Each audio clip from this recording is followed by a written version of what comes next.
بسم اللہ الرحمن الرحیم۔ السلام علیکم، میں ہوں محمد عثمان اور آپ دیکھ رہے ہیں پروگرام حرفراز اور مقبول جان کے ساتھ۔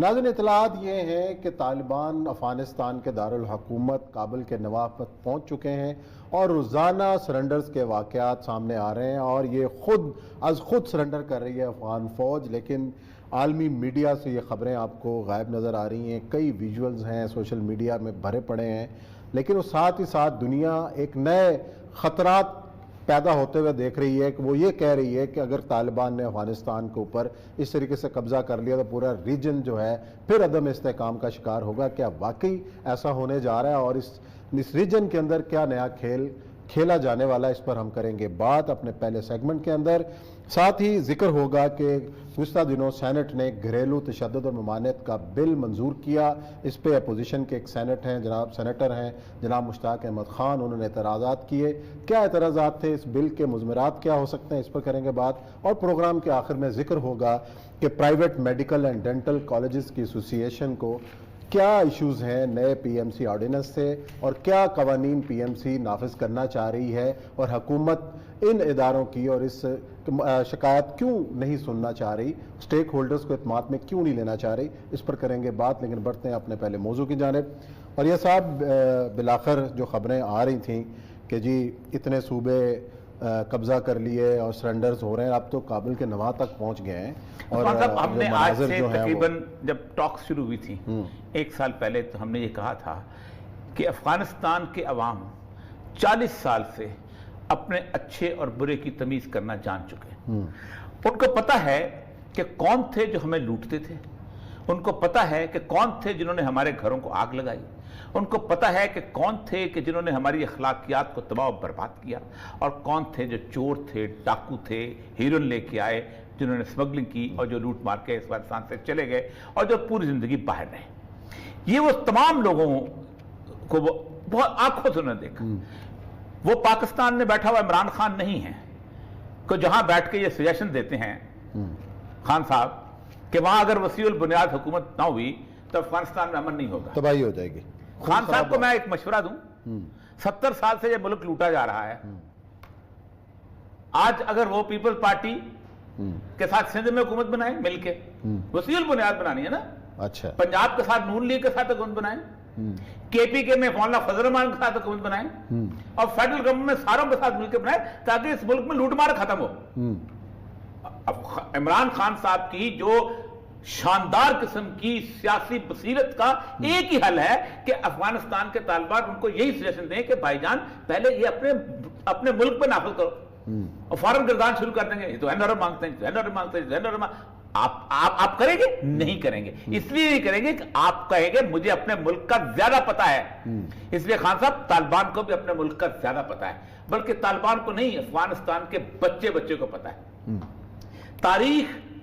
26 سال کے بعد افغانستان میں دوبارہ رپیٹ ہو رہی ہے، اور یہ تاریخ ایسی ہے کہ جو پوری دنیا کے منہ پہ تماچا مار رہی ہے، ان لوگوں کی خواہشوں کو تباہ برباد کر رہی ہے جو پاکستان میں بیٹھ کے، انڈیا میں بیٹھ کے، باقی جگہوں میں بیٹھ کے سوچا کرتے تھے کہ آج امریکہ گیا تو تباہ۔ آپ سوچیں کہ جو انٹرویوز تھے شروع کے بالکل ملا عمر کے بعد جب قیادت آئی ہے، تو انہوں نے کہا کہ امریکہ یہاں پر سٹیبلٹی کا باعث ہے، تو طالبان کہتے تھے امریکہ یہاں پر بدامنی کا باعث ہے، یعنی جو چیز بدامنی کا باعث تھی اس کو ہم اسٹیبل۔ اب کیا ہو رہا ہے، جیسے ہی انہوں نے اعلان کیا ہے، طالبان کے پاس 41% ایریا تھا، اور وہ بھی ٹوٹل کنٹرول نہیں تھا، ایسا تھا کہ اس میں چھونیاں موجود تھیں، ان کی اپنا پولیس پریزنس موجود تھی، سارا کچھ موجود تھا، لیکن طالبان کو لوگ مانتے تھے، اور وہ ایک قسم کا ایسے تھا کہ ایک تھانہ نمائشی کے طور پہ، مثلا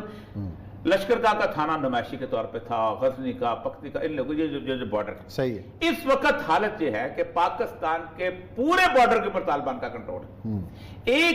ایک پوسٹ مینج نہیں کر رہی اس وقت افغان گورنمنٹ جو ہے، یہ پورے کا پورا بارڈر جو ہے یہ پاکستان کا، اس پہ ان کا کنٹرول، اس سے آگے آپ چلے جائیں جتنے بھی علاقے آگے چلتے 1994 سپٹمبر 49 لوگ تھے جن میں جلال الدین حقانی صاحب اور سب لوگ تھے، ملا محمد عمر کی قیادت میں جب اکٹھے ہوئے ہیں، اور دارو خان کی جو پوسٹ ہوتی تھی پہلی، جو انہوں نے سپن بلدک کی جب انہوں نے قبضہ کیا ہے، پہلا صرف ایک، اور اس کے بعد جب انہوں نے وہاں سے پیغام بھیجا عثمان صاحب، وہی حالت تھی جو آج 26 سال کے بعد یہ دنیا دیکھ رہی ہے، یہ دنیا خون بہانے کے بعد دیکھ رہی ہے، یہ دنیا ٹیکنالوجی کی ڈیفیٹ کے بعد دیکھ رہی ہے۔ قندھار میں ملا عمر پہنچنے سے پہلے ہر سپاہی اپنی بندوق ہاتھ میں کھڑا تھا، اور مجھے خسرو کا شعر تو یاد آ رہا ہے کہ ہما آہوان سیرا سر خود نہادہ برکف، کہ تمام جو ہرن ہیں جنگلوں کے اپنے سر ہتھیلیوں پہ لے کے کھڑے ہوئے ہیں، بامید آ کے روزے اس شکار خواہی آمد، اس شخص کی آمد کا انتظار کر رہے ہیں کہ آئے اور ہمیں شکار کریں، یہ کیفیت۔ اس کے بعد وہ جب آگے نکلے ہیں، کوئی ایسا علاقہ نہیں تھا،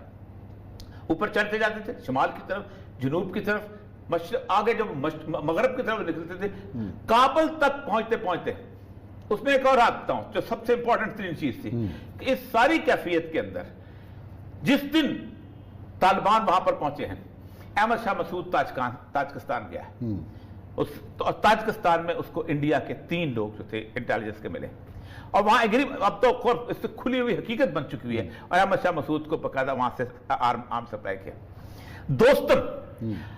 آپ اندازہ کریں کہ یہ لوگ اس ملک کے ظالم صحافی اور اس ملک کا ظالم دانشور دوستم ان کا ساتھ دیتا ہے۔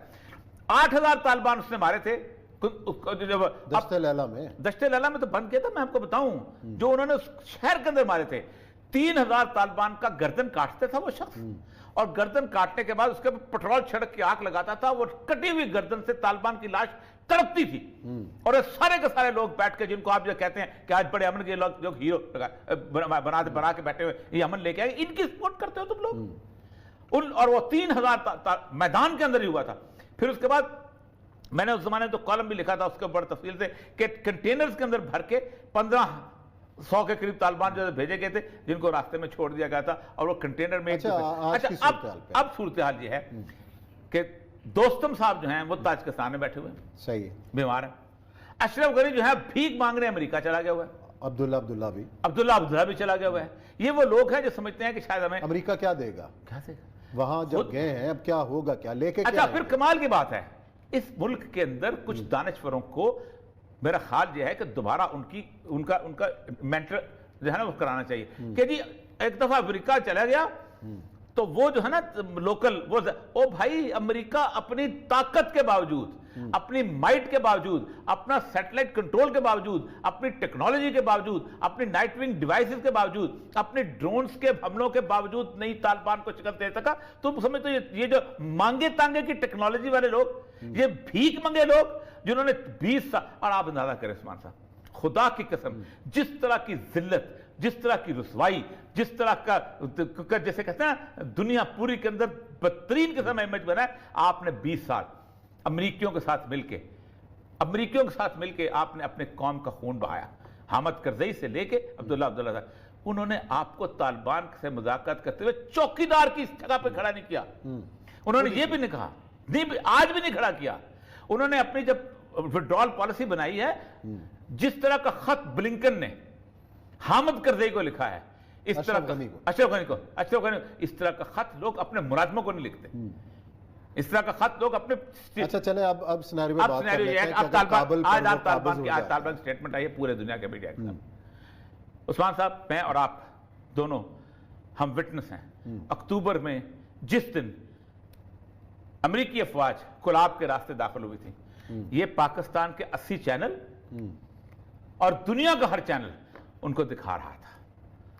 مجھے یاد ہے کہ ایک امریکی داخل ہوئے، ایک بوڑھا کو 70 سال کا بیچارہ گھوم رہا تھا، اس کی انہیں داڑھی پکڑ کھینچی، اور وہ ساتھ وہ تھا ٹم سیبیسٹین جو تھا، وہ انٹر داخل ہو رہا تھا، ٹم سیبیسٹین اس کو دیکھ رہا تھا کہ اس کو مار رہے ہیں، اور long hostilities are going on and it's a fight, everything is finished, everything is finished. یہ ایوری تھنگ فنشڈ تھا، واپس چلا گیا۔ عثمان صاحب، اس پورے خطے میں سید الانبیاء صلی اللہ علیہ وسلم کے زمانے کا خطہ دیکھیں، کیونکہ ایک ہمارے کہتے ہیں فقہ الواقعہ، کہ آج کے واقعات کو اگر رسول اللہ کی حدیثوں کے مطابق نہیں دیکھتے ہو تو آپ بھٹک جاؤ گے۔ یہ پورا علاقہ جو ہے، اس میں ایک علاقہ ہے ماوران نہر، اس میں ازبکستان ہے، تاجکستان ہے، اور جنوبی قزاقستان کا علاقہ ہے۔ اچھا، یہ افغانستان کو گھیرے میں لیے ہوئے۔ دوسرا علاقہ ہے ہند، جس میں ہند کا پورا علاقہ ہے، صحیح، اور درمیان میں علاقہ آتا ہے سندھ، جو کہ جیلم کے پہاڑوں تک ہم ہیں۔ آپ صلی اللہ علیہ وسلم کے احادیث میں اس زمانے کے نقشے کے مطابق یہ پورا علاقہ، اس پورے خطے میں اگلے 3-4 مہینے کے اندر مجھے لگتا ہے اس سے پہلے ایک ایسی طاقت ابھر رہی ہے کہ جس طاقت نے پوری دنیا کی عالمی اسٹیبلشمنٹ کو شکست دی ہے۔